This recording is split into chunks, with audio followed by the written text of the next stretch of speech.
উস্তাদের মায়ের শেষ রাতে ছবিতে আছে উস্তাদ বলতে প্রফেসর ডক্টর মোহাম্মদ ইউনুস, উস্তাদ বলতে তারেক রহমান সাহেব, উস্তাদ বলতে খালেদা ম্যাডাম, উস্তাদ বলতে দুদু সাহেব, উস্তাদ বলতে রুমিন ফারহানা।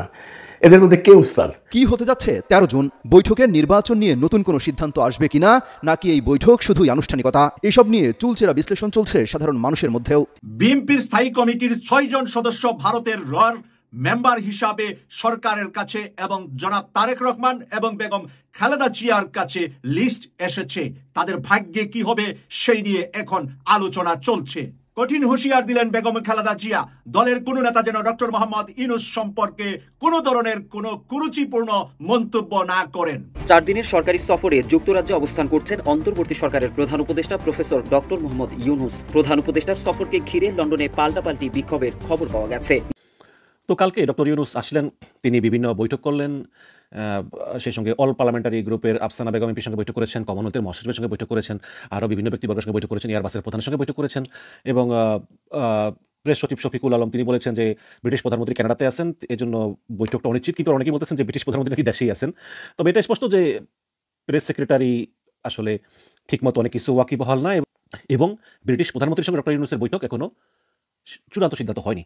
আসসালামু আলাইকুম দর্শক, ভিডিওর শুরুতে কয়েকটি ভিডিও ফুটেজের অংশ বিশেষ আপনারা দেখেছেন। ভিডিওগুলো দেখেই বুঝতে পেরেছেন আজকের এই ভিডিওটি কতটুকু গুরুত্বপূর্ণ হতে চলেছে। তাই সবাইকে বলবো না টেনে একটু ধৈর্য ধরে সবগুলো ভিডিও আপনারা দেখবেন। তো চলুন প্রিয় দর্শক, কথা বাড়াবো না, সরাসরি মূল নিউজে চলে যাব। যাবার আগে সবাইকে বলবো যারা এখন পর্যন্ত আমাদের এই চ্যানেলটি সাবস্ক্রাইব করেনি, প্রতিনিয়ত এই ধরনের সকল প্রকার নিত্য নতুন আপডেট নিউজগুলো পেতে আমাদের চ্যানেলটি সাবস্ক্রাইব করে আমাদের সাথে থাকবেন। চলুন একটা লাইক দিয়ে আমরা সবগুলো ভিডিও দেখে আসি। উস্তাদের মায়ের শেষ রাতে ছবিতে আছে উস্তাদ বলতে প্রফেসর ডক্টর মোহাম্মদ ইউনুস, উস্তাদ বলতে তারেক রহমান সাহেব, উস্তাদ বলতে খালেদা ম্যাডাম, উস্তাদ বলতে দুদু সাহেব, উস্তাদ বলতে রুমিন ফারহানা। এদের মধ্যে কে উস্তাদ? আমার এই কন্টেন্টটা যদি পুরোটা দেখেন তাহলে আপনারাই বলে দিতে পারবেন অ্যাকচুয়ালি উস্তাদটা কে। এই জন্য আপনাকে দেখতে হবে পুরো কন্টেন্টটা। আমি সেটা ভেতরে যেয়ে বলছি। আমি প্রথমে দেশের সার্বিক পরিস্থিতি সম্পর্কে ছোট্ট করে বলতেই চাই। আপনারা জানেন যে ইলেকশন নিয়ে 6 তারিখে প্রফেসর ডক্টর মোহাম্মদ ইউনূস স্যারের সেই ভাষণের পর বিএনপির কি প্রতিক্রিয়া হয়েছিল আপনারা জানেন। বিএনপি বলেছিল তারা নির্বাচন ডিসেম্বরেই চায়। এই টালমাটাল অবস্থায় দেশে একটা গুমট ভাব চলছিল যে এরপর কি হবে। বিএনপি কি ঈদের ছুটির পর আন্দোলনে যাবে নাকি তারা অন্য কোনো পন্থা অবলম্বন করবে? এর মধ্যেই পড়ে গেল প্রফেসর ডক্টর মোহাম্মদ ইউনূস স্যারের ইংল্যান্ড সফর। আর আমরা জানি ইংল্যান্ড মানে লন্ডনে। তারেক রহমান সাহেব দীর্ঘ বহুদিন যাবৎ ওখানেই আছেন এবং উনি দেশেও আসেননি এবং এর মধ্যে ইউনূস স্যারও কখনো ইংল্যান্ড বা লন্ডনে যাননি। আমরা ধরে নিয়েছিলাম প্রথম দিকে হয়তো বা তাদের মধ্যে একটা সাক্ষাৎ হতে পারে। সেই সাক্ষাৎ নিয়ে অনেক অনেক আলোচনা সমালোচনা হয়েছে। কখনো শুনেছি সাক্ষাৎ হবে, কখনো শুনেছি হবে না, কখনো শুনেছি বিএনপি চাচ্ছে সরকার চাচ্ছে না, কখনো শুনছি সরকার চাচ্ছে বিএনপি চাচ্ছে না। কিন্তু শেষ পর্যন্ত 13ই জুন শুক্রবার সকালবেলা একটি হোটেলে তাদের সাক্ষাৎ হবে। এই সাক্ষাৎটা ভীষণ ভীষণ জরুরি ছিল বাংলাদেশের 18 কোটি মানুষের জন্য। কারণ আমরা বারবারই বলে আসছি আমরা চাই না দেশে আবার সে আন্দোলন শুরু হোক ইলেকশন নিয়ে। এই যে পুরো গুমট পরিস্থিতির মধ্যে হঠাৎ করে সব কিছু পাল্টে গেল। ঘুম থেকে উঠে দেখলাম ফখরুল ইসলাম সাহেবের একটি ছোট্ট সাক্ষাৎকার। সেখানে উনি খুব সুন্দর সুন্দর কথা বললেন, যেই ফখরুল ইসলাম সাহেবের কাছ থেকে আমরা এর আগে এই ধরনের নমনীয় ভাব নিয়ে কথা বলা, এই ধরনের শব্দ চয়ন করা কখনো শুনিনি। তো নর্মালি ভাই ভাবলাম ঘটনা কি, রাত্রেবেলায় ঘুমাইলাম এক ধরনের খবর দেখি, আর সকালবেলা উঠে দেখি ফখরুল ইসলাম আলমগীর সাহেব একদম সুন্দরভাবে কথা বলছেন। টোটালি একদম ইউটার্ন হয়ে গেছে ঘটনা কি। খুঁজতে খুঁজতে খুঁজতে খুঁজতে দেখলাম ঈদের দিন বা ঈদের পরের দিন দেশনেত্রী খালেদা জিয়া ম্যাডামের বাড়িতে এই বিএনপির স্থায়ী কমিটির সদস্যরা গিয়েছিলেন ঈদের শুভেচ্ছা দিতে বা সৌজন্য সাক্ষাৎ করতে। ওখানে বেগম খালেদা জিয়া বলেছেন ডক্টর মোহাম্মদ ইউনূসের সাথে কোনো দ্বন্দ্বে জড়াবেন না। এই ইঙ্গিতটা কিন্তু উনি শুধু ওনাদেরকে দেননি, এই ইঙ্গিতটা দেওয়া হয়েছে সমগ্র বিএনপির যত নেতা কর্মী আছে সবার জন্যই। কেন ইঙ্গিতটা দিয়েছেন? দেখুন বন্ধুরা, একটা সত্য কথা বলতে কি যে সরকার যে থাকে, দেশের সরকার যে থাকে, তার চেয়ে বড় রংবাজার কেউ নাই। সরকারের চাইতে ক্ষমতাবান আর কেউ নেই। সরকারে যেই থাকুক, সেই সরকার ওই ভোট চুরি করে সরকার গঠন করুক, সেই সরকার অন্তর্বর্তীকালীন সরকার হোক, সেই সরকার অল্প সময়ের সরকার হোক, সরকার ইজ এ গ্রেট পাওয়ার। এইটা খালেদা ম্যাডাম বোঝেন, এটা খালেদা ম্যাডাম জানেন। কারণ খালেদা ম্যাডাম 3বার সরকারে ছিলেন। উনি জানেন সরকারের প্রতিষ্ঠানগুলো কি করে কাজ করে। সরকারের উপরে যদি আপনি রংবাজি করতে চান, আলটিমেটলি আপনি বেনিফিশিয়ারি হবেন না। এইটা বুঝেই উনি বার্তাটা দিয়েছেন।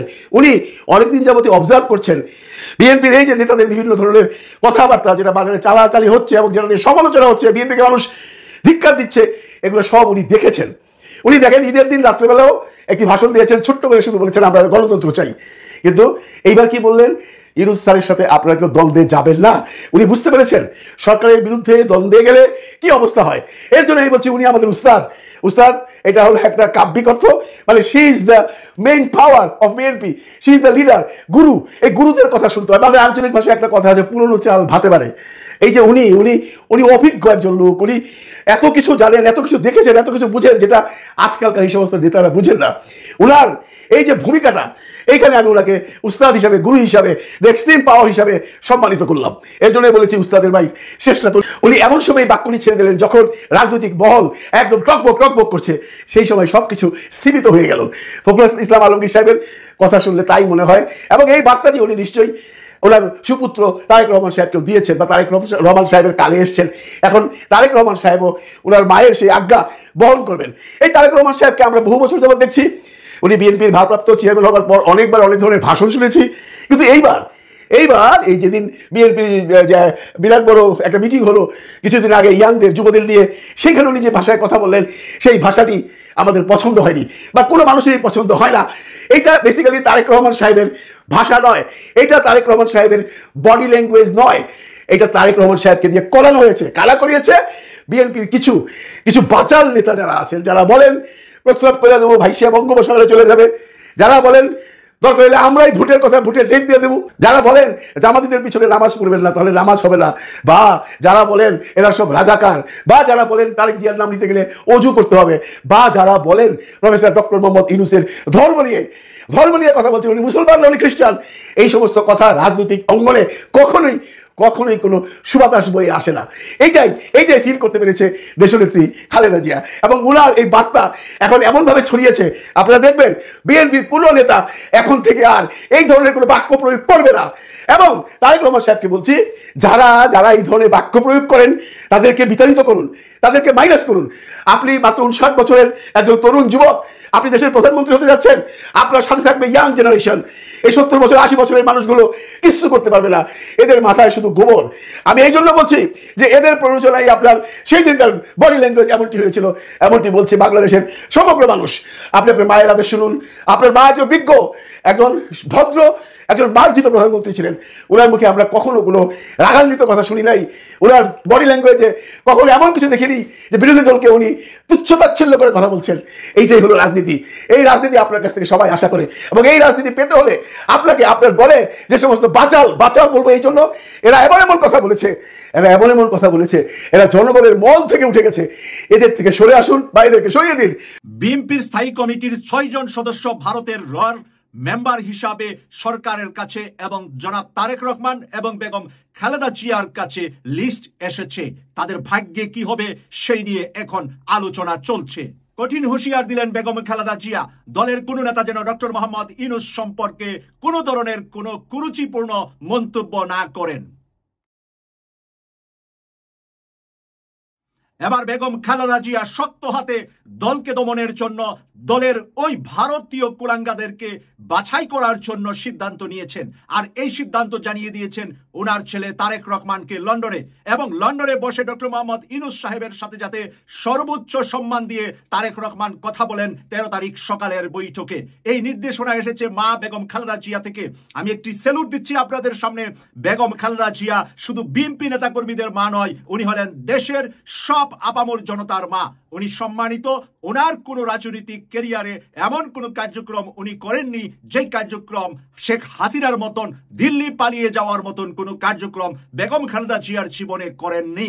তিনি দেশপ্রেম, দেশকে ভালোবাসে, দেশের জন্য দেশের মায়া করে উনি জেল খেটেছেন, কারাগারে গিয়েছেন, নিজের জীবনের ঝুঁকি নিয়েছেন। সেই দেশপ্রেমী আপোষহীন নেত্রী বেগম খালেদা জিয়া বর্তমানে হ্যান্ডেলিং করছেন বিএনপিকে, এবং জানিয়ে দিয়েছেন জনাব তারেক রহমানকে ডক্টর মোহাম্মদ ইউনূসের সাথে বৈঠকে যেন উনি সর্বোচ্চ সম্মান দেন ডক্টর মোহাম্মদ ইউনূসকে, এবং ডক্টর মোহাম্মদ ইউনূসের পরামর্শ এবং ওনার সাথে গুড সম্পর্ক নিয়ে আগামীতে বিএনপি পরিচালনা করা বাংলাদেশের খুন, সন্ত্রাস, চাঁদাবাজি বন্ধের জন্য কঠিন অবস্থায় যাচ্ছেন বেগম খালেদা জিয়া এবং জনাব তারেক রহমান। জনাব তারেক রহমানের বৈঠকের ভিতরে কঠিন কিছু বিষয় থাকবে আলোচনায় ডক্টর মোহাম্মদ ইউনূসের হাতে। বিএনপির বেপরোয়া চাঁদাবাজি, সন্ত্রাস, আন্দোলনের নামে দেশে নৈরাজ্য সৃষ্টি করা, দেশের ভিতরে ভালো কাজ করতে না দেওয়া। বিএনপি হয়েছে বর্তমান সময়ে সবচাইতে বড় দেয়াল। এই দেয়াল ভেঙে দিতে হবে, ভেঙে দিতে হবে ভারতীয় সিন্ডিকেট, ভেঙে দিতে হবে আওয়ামী লীগের সিন্ডিকেট বিএনপি থেকে। এই বিষয়টাই থাকবে মূল বক্তব্য ডক্টর মোহাম্মদ ইউনূসের তারেক রহমানের কাছে। উনি যেন ওনার দলের ভিতর থেকে ভারতীয় প্রেতাত্মাদেরকে বের করে দেন অথবা তাদেরকে চুপচাপ থাকার জন্য নির্দেশ প্রদান করেন এবং কোনো ধরনের হট্টগোল করলে, কোনো ধরনের ডক্টর মোহাম্মদ ইউনূস সরকারের বিরোধিতা করে অযৌক্তিকভাবে কোনো আন্দোলন, মানুষের সুবিধার উপরে বঞ্চিত করা, মানুষের জীবন চলাচলের ভিতরে কোনো ধরনের ব্যাঘাত সৃষ্টি করা সহ্য করবে না ডক্টর মোহাম্মদ ইউনূস। রাষ্ট্রকে সর্বোচ্চ মর্যাদা দিয়ে, রাষ্ট্রের সর্বোচ্চ কাজগুলাকে প্রাধান্য দিয়ে খুনি হাসিনা সহ তার দোষরদের বিচারের বেলায় যেন ওনার পাশে দাঁড়ান বিএনপি, এই শর্ত সাপেক্ষ নিয়ে উনি বসছেন তারেক রহমানের সাথে এবং তারেক রহমানকে নির্দেশনা দিবেন কোন কোন কাজগুলা বাংলাদেশে এই মুহূর্তে বিএনপি জাতির সাথে, দেশের মানুষের সাথে হটকারিতা হয়, যেই কাজগুলা করছে সেই কাজের লিস্ট এখন ডক্টর মোহাম্মদ ইউনূসের হাতে, যা প্রদান করবেন আগামী 2 দিন পরে শুক্রবার সকাল লন্ডন সময়ে। প্রিয় দর্শক, আমরা অনেক দূর এগিয়েছি ডক্টর মোহাম্মদ ইউনূসের সাথে বিএনপির দূরত্ব কমানোর জন্য। বেগম খালেদা জিয়ার নির্দেশ, বিএনপির কোনো নেতাকর্মী যেন এমন কোনো বক্তব্য, এমন কোনো কথা না বলেন যেই কথায় ডক্টর মোহাম্মদ ইউনূসের মানহানি হতে পারে। ডক্টর মোহাম্মদ ইউনূসের মর্যাদাহানি হবে এমন কোনো ব্যক্তি, এমন কোনো দলীয় নেতাকর্মী যদি বক্তব্য দেন, তাদেরকে খুব শীঘ্রই দল থেকে বহিষ্কারের সিদ্ধান্ত নিচ্ছেন। খুব শীঘ্রই ওই 6 জন স্থায়ী কমিটির সদস্যকে আলাদা করা হবে, চিহ্নিত করা হবে, তাদের জবান বন্ধ করে দেওয়া হবে এবং তারা যেন বিএনপির স্থায়ী কমিটির মেম্বার থাকলেও কোনো ধরনের রাজনৈতিক অ্যাক্টিভিটিস ওভাবে করতে না পারে যেভাবে তারা প্রভাবিত করছে। দেশের ভিতরে বিভিন্ন বিভাগে ওরা সামনের দিকে সন্ত্রাস, নৈরাজ্য সৃষ্টি যেন করতে না পারে এবং তাদের পরামর্শে এবং তাদের হাতে রেখেই বিএনপির বিভিন্ন পর্যায়ের জেলা এবং বিভাগগুলোতে বিভিন্ন সন্ত্রাসী কার্যক্রম করছে, যাতে করে মানুষ বলে আগেই ভালো ছিলাম, আওয়ামী লীগই ভালো ছিল। বিএনপিকে পচানোর জন্য, বিএনপিকে নষ্ট করার জন্য, বিএনপির আদর্শ, বিএনপির চরিত্র হননের জন্য এই 6 জন স্থায়ী কমিটির সদস্য কাজ করে যাচ্ছে। এই 6 জনের নাম আমি এখন বলতে পারতাম, কিন্তু বিএনপির নিরাপত্তার জন্য, তার দল হিসাবে, সর্বোচ্চ একটি বড় দল হিসাবে তার যেন কোনো ক্ষতি না হয়, সেই জন্য সেই নামগুলা আমি এক এক করে আপনাদের সামনে তুলে ধরছি না। কিন্তু আপনারা মেধাবী, আপনারা জ্ঞানী, আপনারা বুদ্ধিমান, আপনারা ধরে নিতে পারবেন কোন 6 জন হতে পারে। কেউ হয়তো বা 3 জনের নাম সরাসরি আমি জিজ্ঞাসা করলে লিখতে পারবেন, কেউ 4 জনের, কেউ 5 জনের, অনেকে আবার 6 জনের নামও ধরে নিতে পারবেন কোন 6 জন বিএনপির ভিতরে থেকে ভারতের নরেন্দ্র মোদীর প্রেসক্রিপশনে, নরেন্দ্র মোদীর পরামর্শে কাজ করে যাচ্ছে। কাদেরকে কিনতে পেরেছে, কাদেরকে কিনতে পারবে, সেই বিবেক, বুদ্ধি, মেধা আপনাদের আছে। তাই বিএনপির সর্বোচ্চ লেভেলের ওই 6 জনের নাম আমি প্রকাশ করলে জনাব তারেক রহমান এবং বেগম খালেদা জিয়ার প্রতি অসম্মান হবে, কারণ তারাই সিদ্ধান্ত নিচ্ছেন তাদের দলের ভিতরে ওই ভারতীয় এজেন্ট যারা আছে তাদেরকে কি শাস্তি দেওয়া যা দলীয়ভাবে।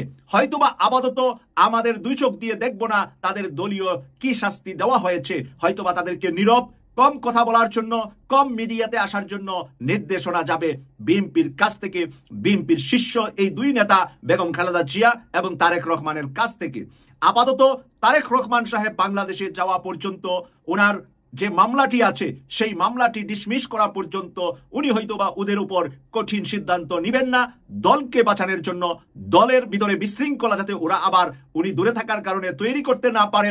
তারেক রহমান বাংলাদেশে যাওয়ার জন্য উনি যে চেষ্টা করছেন সেখানে যাতে ওই 6 জন বাধা হয়ে না দাঁড়া এবং ভারতের কোনো পরিকল্পনায় তারেক রহমানের জীবন যাতে হুমকিতে না যা, তারেক রহমান যাতে করে বাংলাদেশে গিয়ে রাজনীতির মাঠে যখন রাজনীতি পরিচালনা করবেন তখন উনি বুদ্ধিমত্তার সাথে উনি নতুন করে স্থায়ী কমিটি গঠন করে ওদেরকে বাইরে এবং বাদ দেওয়ার সিদ্ধান্ত নেবেন। প্রিয় দর্শক, সর্বশেষ একটি গুড নিউজ আপনাদেরকে দিচ্ছি। বেগম খালেদা জিয়া তারেক রহমানের সাথে জামাতের আমির ডাক্তার শফিকুর রহমান, নায়েবে আমির ডাক্তার সৈয়দ আব্দুল্লাহ মোহাম্মদ তাহেরের বৈঠকে তৃতীয় আরেকজন ব্যক্তি ছিলেন লন্ডন থেকে ডাক্তার শফিকুর রহমান এবং ডাক্তার সৈয়দ আব্দুল্লাহ মোহাম্মদ তাহেরকে নিয়ে গিয়েছেন ওখানে। সেই ব্যক্তিটি 90-এর দশকে বাংলাদেশের সকল মানুষের কাছে পরিচিত ছিলেন, বিশিষ্ট ছাত্র রাজনীতিবিদ ছিলেন। তিনার সাথে গতকাল আপনারা জানেন যে আলতাফ আলী পার্কে আমরা ডক্টর মোহাম্মদ ইউনূস স্যারের পক্ষে বিশাল শোডাউন করেছি। সেখানে শেষ করে লন্ডন সময় বিকেল 8টায় আমার সাথে ওনার সাক্ষাৎ হয় ইস্ট লন্ডন মসজিদের পিছনের গেট মরিয়ম সেন্টারের পাশে। সেখানে আমার 20 মিনিটের মতো আলোচনা হয় ওনার সাথে এবং উনি সেখানে উপস্থিত ছিলেন। তো কালকে ডক্টর ইউনূস আসলেন, তিনি বিভিন্ন বৈঠক করলেন, সেই সঙ্গে অল পার্লামেন্টারি গ্রুপের আফসানা বেগম এমপির সঙ্গে বৈঠক করেছেন, কমনওয়েলথের মহাসচিবের সঙ্গে বৈঠক করেছেন, আরও বিভিন্ন ব্যক্তিবর্গের সঙ্গে বৈঠক করেছেন, এয়ারবাসের প্রধানের সঙ্গে বৈঠক করেছেন এবং প্রেস সচিব শফিকুল আলম তিনি বলেছেন যে ব্রিটিশ প্রধানমন্ত্রী কানাডাতে আছেন, এজন্য বৈঠকটা অনিশ্চিত, কিন্তু অনেকেই বলতেছেন যে ব্রিটিশ প্রধানমন্ত্রী নাকি দেশেই আছেন। তবে এটা স্পষ্ট যে প্রেস সেক্রেটারি আসলে ঠিকমতো অনেক কিছু ওয়াকিবহাল না এবং ব্রিটিশ প্রধানমন্ত্রীর সঙ্গে ডক্টর ইউনূসের বৈঠক এখনও চূড়ান্ত সিদ্ধান্ত হয়নি। সে যাই হোক দর্শক, গতকালকে আওয়ামী লীগের খুব উত্তেজনা দেখলাম। মানে তারা ডক্টর ইউনূসের হোটেলের সামনে স্লোগান দিচ্ছে এবং না আজে বাজে মন্তব্য করতেছে, যেসব মন্তব্য আসলে স্লোগানে একটু রসাত্মক কথাবার্তা হয়, কিন্তু ওনারা যেসব কথাবার্তা বলতেছেন মানে এগুলো একেবারে মানে সীমার বহির্ভূত কথাবার্তা। মানে ওনাদের মেন স্লোগানই হচ্ছে ইউনূসের 2 গালে বোঝেনি তো তারপরে কি হবে। তারপর একজনকে বলতে শুনলাম যে তারা চায় ইউনূস এই যুক্তরাজ্য থেকে মানে লন্ডন থেকে আর বাংলাদেশে ফেরত না যাক, সেখান থেকে তিনি ফ্রান্সে গিয়ে রাজনৈতিক আশ্রয় নেবেন এবং তখন শেখ হাসিনাকে তারা ফিরিয়ে নিয়ে আবার প্রধানমন্ত্রীর চেয়ারে বসিয়ে দিবেন, মামাবাড়ির আবদার। তো এই ধরনের কথাবার্তা বলে আবার ওই যে এই ইউনূসের একটা মানে ওই কাকতারুয়া, ওই যে আমাদের দেশে আছে না ওই ধান খেতে কাকতারুয়া লাগায়, ওই যে পাখিদেরকে ভয় দেখানোর জন্য এরকম একটা কাকতারুয়া বানায় এটার মুখে ইউনূসের ছবি দিয়া এটা নিয়ে ঘোরাফেরা করে। আবার ওই শেখ হাসিনা ফোন দিছে ওই ভারত থেকে, আরে আপায় ফোন দিছে, এই থাম সবাই থাম, একজন আবার থামায় ওনাদেরকে। এখন আপায় ফোন দিছে শুনেই এরা স্লোগান দেয়, শেখ হাসিনা ভয় নাই, রাজপথ ছাড়ি নেই। তো শেখ হাসিনা 5ই আগস্ট পালিয়ে যাওয়ার খবর পাওয়ার সঙ্গে সঙ্গে যারা ঢাকার রাজপথ ছাইরা ভারতে গিয়া পালাইছে, ভারত থেকে আবার যে কোনোভাবেই সিস্টেম করিয়া তারা লন্ডনে আসছে। তো যারা বাংলাদেশের রাজপথ ছাইরা পালাইছে তারা এখন স্লোগান দেয় যে শেখ হাসিনা ভয় নাই, রাজপথ ছাড়ি নেই। এখন লন্ডনের রাজপথ দখল করিয়া কী লাভ রে ভাই? আমি আমার এই লন্ডনের আমি তো অনেক বছর আছি, প্রায় 16-17 বছর আছি। আমি আমার অভিজ্ঞতা থেকে দেখলাম যে গত 15-16 বছর ধরে এই লন্ডনের রাজপথটা বিএনপির দখলেই ছিল। বিএনপির কি পরিমাণ লোক ছিল, জনসমর্থন ছিল। একবার তো বিএনপি লন্ডনের মাঠে 30,000 লোক নামাইছে।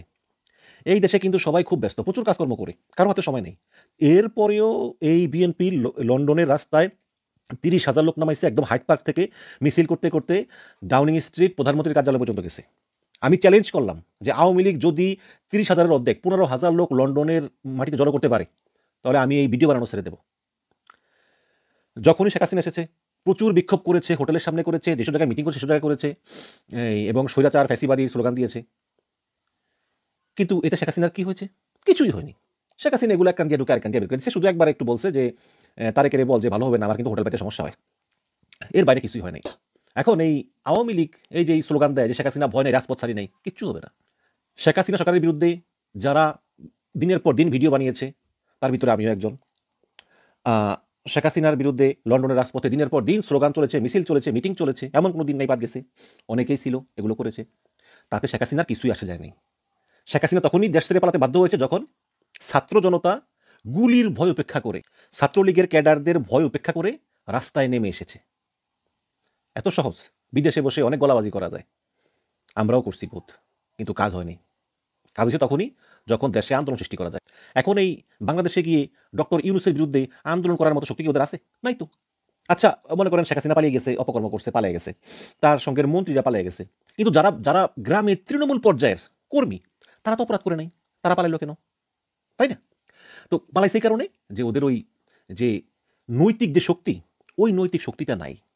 এবং এরা এই যে এই 5ই আগস্ট একটা বিশাল গণহত্যা করে পালালো, প্রায় 1,500-এর মতো মানুষকে খুন করলো, 10,000-এর মতো মানুষকে আহত করলো, তারা এখন পর্যন্ত ক্ষমা তো চাই না, বরং ওই যে কনস্পিরেসি থিওরি, তারা মনে করে যে এটা ষড়যন্ত্র, তাদের নেত্রীর বিরুদ্ধে ষড়যন্ত্র করা হয়েছে। এই মানসিকতা থেকে বেরিয়ে আসতে হবে। ব্যক্তির বিচার তো হবেই, কিন্তু আওয়ামী লীগ দল হিসাবে তাদেরকে ক্ষমা চাইতে হবে। ৭১ সালে জামাত ইসলাম যে অন্যায় করেছে তার ক্ষমা কিন্তু এখনও জামাত ইসলাম চায় নাই। অনেকেই বলেন যে বিভিন্ন সময় ক্ষমা চেয়েছে, বা চাক। তারপর আমি মনে করি যে যেহেতু এখন দাবি উঠেছে, এখন ফর্মাল ওয়েতে জামাত ইসলামের বলা উচিত যে ৭১ সালে আমাদের কৃতকর্মের জন্য আমরা জাতির কাছে ক্ষমা চাই। ভাই, ক্ষমা চাইলে কখনো মানসম্মান যায় না। ক্ষমা মহত্বের লক্ষণ, ক্ষমা চাওয়াটা একটা মহত্বের লক্ষণ। এটা কিন্তু আপনাদের সম্মানহানি হবে না, কিন্তু জামাত চায় নাই। এবং আওয়ামী লীগ একই অবস্থা, তারা তো ক্ষমা চাইবেই না, বরং তারা সবসময় বলতেছে যে অমুক এই কাজ করেছে, অমুক এই কাজ করেছে, ইউনুস ষড়যন্ত্র করেছে। অথচ ডক্টর ইউনুস কিন্তু এই আন্দোলনের সঙ্গে যুক্তই ছিলেন না, তিনি ছিলেন ফ্রান্সে। তো এসব কথা বলে আসলে সত্যকে ঢেকে রাখা যায় না। মানুষ সত্য জানে কোনটা সত্য, এবং সেই কারণেই মানুষ আওয়ামী লীগকে বয়কট করেছে, এবং আওয়ামী লীগ মানুষের মন থেকে উঠে গিয়েছে। এখন ওই যারা লন্ডনের রাজপথে লাফায়, শেখ হাসিনা ভয় নাই, রাজপথ ছাড়ি নাই, তো তোমরা লন্ডনের রাজপথ দখলে রাখো, তাও তো পারবা না। সামান্য গুটি কয়েক মানুষ আসছে।